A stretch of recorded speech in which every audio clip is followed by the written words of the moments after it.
Hi guys, welcome back to another video. वाल को आज हम कक्षा 12 business studies chapter number 3 business environment के वो सवाल करने जा रहे हैं जो आपके सीनियर्स ने बोर्ड एग्जाम देते समय किए थे। ये वीडियो बेसिकली दो टुकड़ों में तोड़ी हुई है। टुकड़ा नंबर 1 यानी पहले पार्ट के अंदर अपन लोग वही सवाल करेंगे जो तुम्हारे सीनियर्स ने करे हैं, यानी पीवाईक्यूज। और पार्ट नंबर 2 में मैं ऐसे कुछ गिने चुनिंदा 2-3 टॉपिक बताऊंगा जो एज पर माय दिमाग और मेरी रिसर्च इस बार के बोर्ड एग्जाम में पूछे जाने वाले हैं। ठीक है जी, तो चलो देखते हैं कि पहले तो तुम्हें वो क्वेश्चन आते हैं या नहीं आते। आज एक ऐसा सवाल है जिसने अपने जमाने में बहुत हड़कंप मचाया था। ठीक है, वो हम खोज के लाए हैं, मतलब काफी डिबेटेबल सवाल था। तो उसका जवाब मैं आप पे छोड़ूंगा कि देखते हैं कि तुम क्या देते हो। ठीक है, पर उससे पहले चलो शुरुआत करते हैं। Let's get started. अच्छा, एक चीज और, बिजनेस एनवायरनमेंट जिन्होंने नहीं पढ़ा है, कोई प्रॉब्लम को परेशानी है, तो बालको पूरे चैप्टर को मात्र 5 मिनट में हमने कवर कर रखा है। अगर आप चाहते हो वहीं से रिवाइज करना तो वहां से कर सकते हो। चाहते हो 1 घंटे में पढ़ना है पूरा, एक एक छोटी छोटी चीजों को देख दाख के पढ़ना है, तो डिटेल एक्सप्लेनेशन वीडियो भी है। और अगर चाहते हो कि नहीं सर हमें तो पूरा पढ़ लिया, हमें तो सर माइंड मैप टाइप कुछ बनवा दो, हो जाएगा हमारा सॉलिड काम, तो वो वाला भी अवेलेबल है, डिस्क्रिप्शन में उसका लिंक है। तीनों में से जैसे आप चैप्टर को कवर करना चाहते हैं वैसे कवर कर लो, कोई दिक्कत की बात नहीं है, अपन तीनों में खुश है। ठीक है, चलिए शुरुआत करते हैं। Let's get started. सबसे पहले बात करते हैं क्वेश्चन नंबर 1 की, सीबीएसई 2024। इसमें ज्यादा क्वेश्चन नहीं है, 7-8 क्वेश्चन ही है। Which of the following is an element of social environment. 4 option है। पूछा है सोशल एनवायरनमेंट में क्या आता है। सोशल मतलब लोगों से related. Rates of saving and investment, नहीं, ये तो कहीं कंडीशन में नहीं है, ये तो हो गया तुम्हारा इकोनॉमिकल। एक्सपेक्टेशन ऑफ वर्कफोर्स, ये कह सकते हो तुम सोशल की कैटेगरी में आ सकता है। The nature of relationship the country with the foreign, नहीं भाई ये तो किसी कंडीशन में नहीं है। Plan outlay to public and private sector, नहीं ये भी नहीं है। तो करेक्ट आंसर भैया चारों में से सबसे बेहतर क्लोज टू सोशल है वो है expectation of the work force. Work force का एक्सपेक्टेशन आपसे क्या है, ये सोसाइटी की कैटेगरी के अंदर आ सकता है। ठीक है, ये क्वेश्चन जो है ना इसके थोड़े टेढ़े मेढ़े आते हैं, तो देख के सोच समझ के जो सबसे नजदीक है वो करना अपना सही होगा। ठीक है, so correct answer would be B, expectation of the workforce. ठीक है जी, चलिए आगे बढ़ते हैं, बात करते हैं क्वेश्चन नंबर 2 की। सीबीएसई 2024 अगेन पूछा क्या है, this highlights the following point of importance of business environment. Importance of business environment कौन सा यहां पर कहा गया है। ठीक है, SK builder become the market leader in the designer house segment as it was the first to recognize the need of using AI in designing house and changing environment and technological advancement। AI का इस्तेमाल करा और सबसे ऊपर चला गया, first mover advantage लिया। Enable the firm to identify opportunities and getting the first mover advantage. Simple सवाल है, सिंपल जवाब है क्या भैया? बिल्कुल सही बात है sir. The correct answer is B, कि भाई हमने पकड़ लिया और फायदा निकाल लिया। चलिए बात करते हैं क्वेश्चन नंबर 3 की। Here we go, बहुत मस्त है भैया। Since the business environment consists of numerous interrelated and dynamic conditions or forces which arises from different sources, it becomes difficult to पढ़ लो comprehend at once what exactly constitutes a given environment. Thus, it is relatively easy to understand the business environment in parts, but difficult to grasp it as totally। मतलब जो कुछ भी था बड़ा complex था। ठीक है ना, कौन सा फीचर है, तो जब कॉम्प्लेक्स था तो चलो फीचर भी लगा देते हैं। So the correct answer for this is complexity. सही उत्तर क्या है? कॉम्प्लेक्सिटी। ये भी अभी ही रिसेंटली आया हुआ है कि बिजनेस एनवायरनमेंट काफी कॉम्प्लेक्स टू अंडरस्टैंड है। Is it the correct answer? Yes sir, it is the correct answer. 100% surety है कि यही सही जवाब है। काफी इजी है ना, काफी जल्दी जल्दी हो रहा है, तो ऐसे ही होते हैं भैया। एमसीक्यू में जितना कम समय लगेगा उतना बेहतर तुम होगे। देखो बिजनेस स्टडी में आंसर फाइंड आउट करने में जितना कम समय लगाओगे उतना खुश रहोगे। ठीक है, so try to do it as fast as possible. लोग बोलते भैया आराम से कराएंगे, हम तो एक एक डेढ़ डेढ़ घंटा खींचेंगे। नहीं, एक एक डेढ़ डेढ़ घंटा अगर हम तुम्हारी आदत डालने बैठ गए ना कि नहीं आंसर ढूंढने में लगाओ 1 घंटा, तो हो गया कल्याण। तुम्हारा मेन फोकस है फटक से ढूंढे एंड फिर लिखने में टाइम लगा। थिंकिंग कम कर सकते, देखो लिखने में तो उतना टाइम लगेगा। भाई अगर एक पेज लिखना है तो तुम ज्यादा से ज्यादा अगर 10 मिनट में लिख रहे हो तो उसकी जगह 9 मिनट कर लोगे, इससे ज्यादा तो कम नहीं करोगे ना। पर अगर तुमने थिंकिंग की स्पीड बढ़ा ली तो जो आंसर तुम 5 मिनट में सोच रहे थे अब वो 1 मिनट में सोच रहे हो, तो तुम्हारे वो बहुत बड़ा टाइम बच जाएगा। ठीक है ना। चलो क्वेश्चन नंबर 4, बहुत खतरनाक बोल दिया ना मैंने, मेरे को भी लगा। चलो, as per the plastic waste management rule 2022 rule है, ठीक है, single use plastic item were prohibited in Delhi from 1 July. कैसे कैसे इधर उधर की बातें करते हैं, सच्ची बात क्यों नहीं करते। चलो, सिंगल यूज प्लास्टिक आइटम जो है वो दिल्ली में बंद हो चुके हैं, तो कौन सा डायमेंशन है, सीधी सी बात है भैया, रूल निकल गया है, ठीक है, और बंद कर दिया है बिल्कुल, तो ये तो लीगल की बात आ गई है। तो करेक्ट आंसर है लीगल एनवायरमेंट सर, रूल वूल निकाल दिए इन लोगों ने, वाट वाट हमारी लगा दी है। याद रखिए अपन जो क्वेश्चन यहां कर रहे हैं वो है इनडायरेक्ट क्वेश्चन, डायरेक्ट क्वेश्चन पर फोकस नहीं कर रहा, क्योंकि वो तो यार ठीक है ना, तुमको डायरेक्टली दे दिया कि एक्सप्लेन सोशल एनवायरमेंट, तो वो तो तुम लिख ही आओ, उस पर अपन दिमाग नहीं लगा, अपन दिमाग लगा रहे हैं इनडायरेक्ट पे, जो सबसे ज्यादा काम के हैं। ठीक है जी, चलिए question number 5, VBR cinema an Indian multiplex cinema, पूछा क्या है पहले देखते हैं। Identify and explain one dimension of business environment and one point of importance of understanding business environment. ठीक है, एक तो तुम्हें एक डायमेंशन बताना है, वन डायमेंशन, ठीक है, और दूसरा वन इंपॉर्टेंस, इंपॉर्टेंस, ठीक है साहब, ये दो चीजें हमें बतानी है। चलो देखते हैं। VBR cinema an Indian multiplex cinema hall was the first to recognize the change in the consumption habit of people.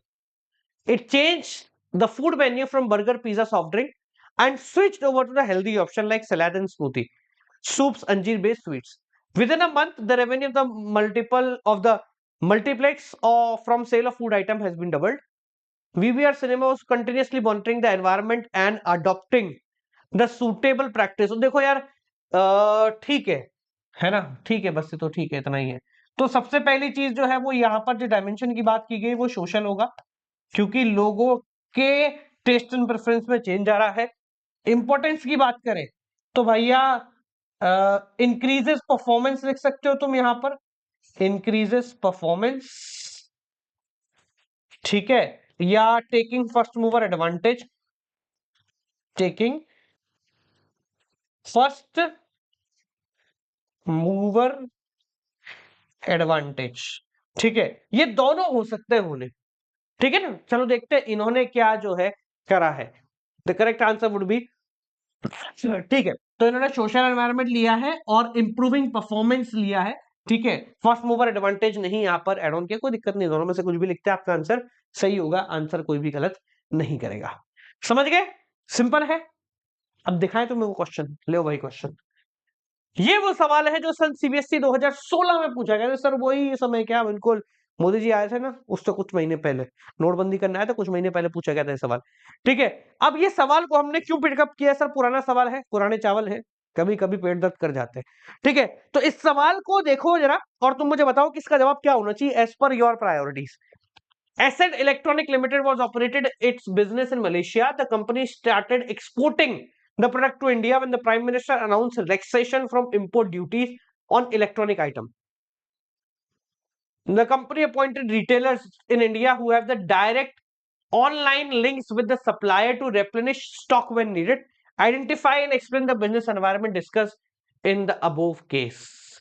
कौन से बिजनेस एनवायरनमेंट यहां पर है, तो देखो एक तो काफी ज्यादा दिख रहा है कि भाई प्राइम मिनिस्टर की बात की गई है, तो कहीं ना कहीं पॉलिटिकल एनवायरनमेंट अपन एड ऑन कर सकते हैं, ठीक है ना, पॉलिटिकल एनवायरनमेंट अपन एड ऑन कर सकते हैं। यहां पर चाहो तो तुम इकोनॉमिकल एनवायरनमेंट की कैटेगरी भी आ सकती है, क्योंकि यहां पर इंपोर्ट ड्यूटीज की बात की ही गई है ना, तो it could be a chance कि हम इकोनॉमिकल एनवायरनमेंट यहां पर डालते हैं, इकोनॉमिकल एनवायरनमेंट यहां पर एड ऑन कर सकते हैं, मतलब 100% नहीं कर रहे हैं बट कर सकते हैं। ठीक है, अब और भी कोई एनवायरनमेंट है क्या, एक और एनवायरनमेंट है, ठीक है, वो आंसर में है ठीक है, वो बेसिकली सिर्फ हवा वाली बात है। तो भाई अपने हिसाब से तो पॉलिटिकल है और इकोनॉमिकल का छोटा सा पार्ट अपन ऐड कर सकते हैं। पॉलिटिकल इसलिए क्योंकि मोदी जी की बात की गई है, इकोनॉमिकल इसलिए क्योंकि इंपोर्ट ड्यूटी की बात की गई है। अब यहां पर जो जवाब आया है बोर्ड एग्जाम में वो ये है, इन्होंने पॉलिटिकल तो ऐड किया है, वेल एंड गुड है, पर इकोनॉमिकल की जगह टेक्नोलॉजिकल ऐड कर दिया, क्योंकि यहां पर इलेक्ट्रॉनिक आइटम्स की बात की गई थी। ठीक है, तो ये थोड़ा सा गड़बड़ जवाब लगा है। ठीक है, हमें भी गड़बड़ लगा था, पर ठीक है, जो फाइनल आंसर निकल के आया वो यही था, टेक्नोलॉजिकल एनवायरनमेंट, तो हम सब ने उसको सहर्ष एक्सेप्ट किया है। तो मुझे कमेंट सेक्शन में ये जरूर बताना कि तुम क्या टेक्नोलॉजिकल तक पहुंच गए थे। भैया हम तो यहां रुक जाते हैं, क्योंकि इलेक्ट्रॉनिक आइटम है ना, तो इतना इनोवेशन के ऊपर फोकस नहीं किया हुआ है, तो इसलिए हम टेक्नोलॉजिकल में थोड़ा कम घुसे।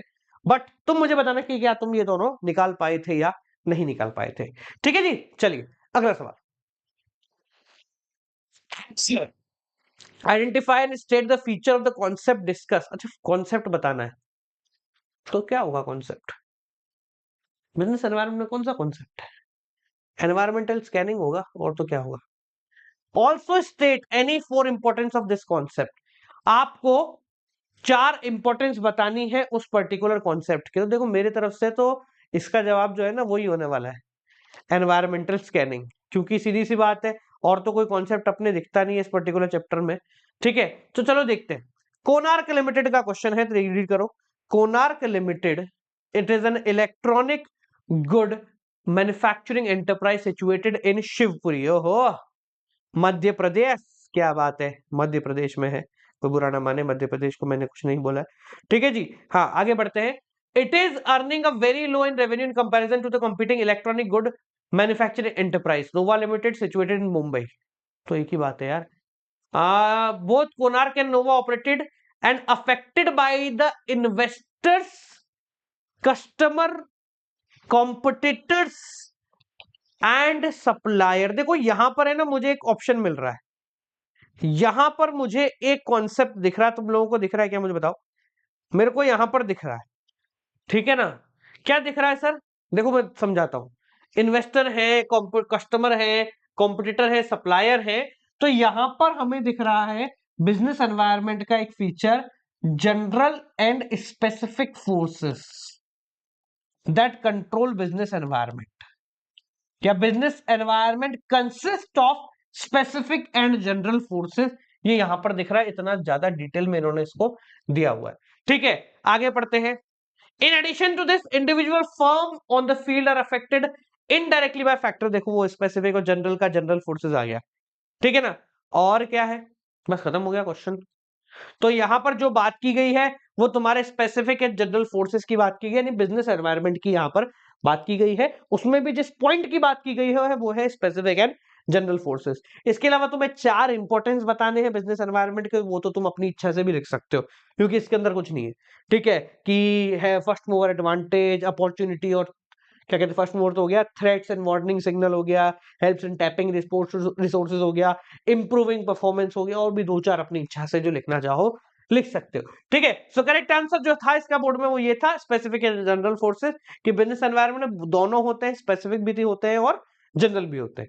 इंपॉर्टेंस की बात करें तो पहला importance, helps in identifying opportunity and getting first mover advantage, helps in identifying threats, helps in tapping resources, help in coping with rapid changes, help in assisting planning and policy making, and helps in improving performance। ये सारी की सारी चीजें यहाँ पर कही गई हैं, आपको एनी 4 यहाँ पर दिखाने हैं, तो वो 4 जो है वो आप यहाँ से लिख सकते हैं। सिंपल है, बिजनेस एनवायरनमेंट ज्यादा टेढ़े क्वेश्चन नहीं आते। एक और आखिरी टेढ़ा क्वेश्चन तुम्हें करा देता हूं, उसके बाद सब कुछ सिंपल आता है। ठीक है, देखो भाई, government of India CBSE 2020, corona से जस्ट पहले वाला समय, ठीक है, the government of India is considered a pioneer proposal to launch a single debit cum credit card. Debit cum